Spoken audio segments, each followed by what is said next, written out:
नमस्कार मित्रों, जय श्री राम। 29 मार्च 2025 को शनि का राशि परिवर्तन होने जा रहा है। शनि कुंभ राशि से निकलकर मीन राशि में आ जाएंगे और शनिदेव पूरे 30 साल बाद मीन राशि में आ रहे हैं। इस परिवर्तन का वृषभ राशि वाले जातकों के जीवन पर कैसा प्रभाव पड़ेगा, आज इस वीडियो में हम इसके बारे में चर्चा करेंगे। वृषभ राशि वाले जातकों के लिए 29 मार्च को शनिदेव 10वें भाव यानी 10th हाउस से निकलकर 11वें भाव यानी 11th हाउस में आ जाएंगे और फिर पूरे 2.5 साल 11वें भाव यानी 11th हाउस में रहेंगे। कुंडली का जो 11वां भाव होता है वो लाभ का भाव होता है और वृषभ राशि वाले जातकों के लिए शनि एक योग कारक ग्रह है।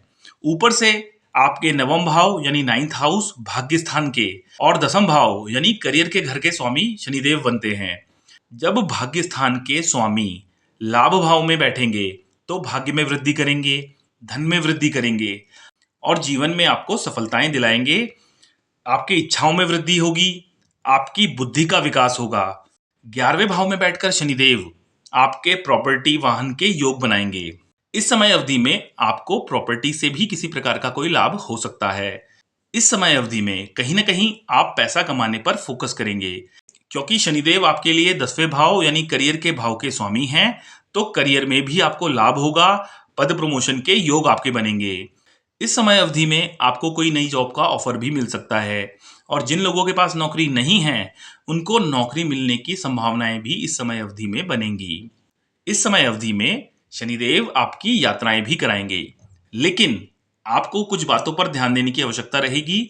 जैसे रिश्तों के प्रति आपको सावधान रहना होगा। आपके अपने रिश्तेदारों के साथ, अपने मित्रों के साथ अपने संबंधों का ध्यान रखना होगा, वरना वाद विवाद की स्थितियां इस समय अवधि में बनेंगी। अब हम बात कर लेते हैं शनि की दृष्टियों के बारे में। शनिदेव की 3 दृष्टियां मानी जाती हैं, तीसरी, 7वीं और 10वीं।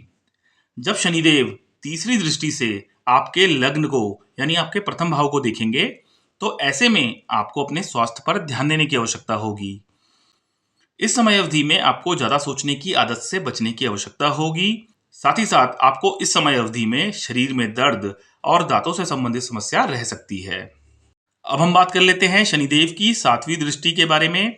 शनिदेव की 7वीं दृष्टि आपके पंचम भाव यानी 5th हाउस पर पड़ेगी और कुंडली का पंचम भाव जो होता है संतान, शिक्षा और लव रिलेशन का होता है।